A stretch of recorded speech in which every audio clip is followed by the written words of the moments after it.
егов мобайл қосымшасына кіреміз, услугиді таңдаймыз, оның ішінде недвижимость и ЖКХ дегенге кіреміз. Кіргеннен кейін асты жаққа қарай түсеміз, төмен қарай регистрация деген табамыз. Яғни бұл жерде регистрация по месту жительства населения РК. Соны таңдаймыз. Ішіне кіргеннен кейін мына графалардың барлығын толықтай толтыруымыз керек. Яғни келу мақсатымыз, қандай категорияға жатасыз, жұмыссыз ба, студентсіз бе, әлде басқасы таңдаймыз.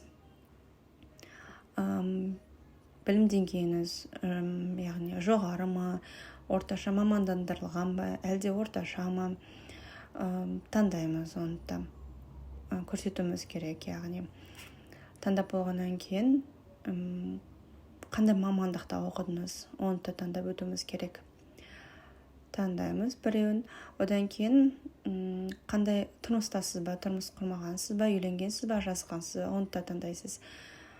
Таңдап болғаннан кейін тіркелу себебіңіз, яғни бірінші рет пропискаға отырып жатырсыз ба, әлде қаладан қалаға көшіп келдіңіз ба, облыстан облысқа ма, барлығын көрсетуіміз керек.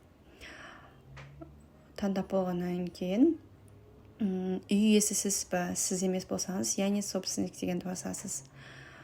Одан кейін үй иесінің үйін тересіз. Мұқият барлығын енгізіп болғаннан кейін тұрып жатқан прописканың адресін жазасыз. Яғни қандай облыс, қандай қала, қандай үй номерін барлығында толықтай енгізетін боламыз.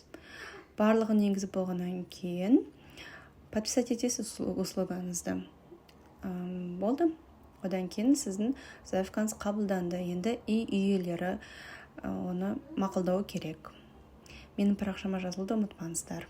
Рахмет.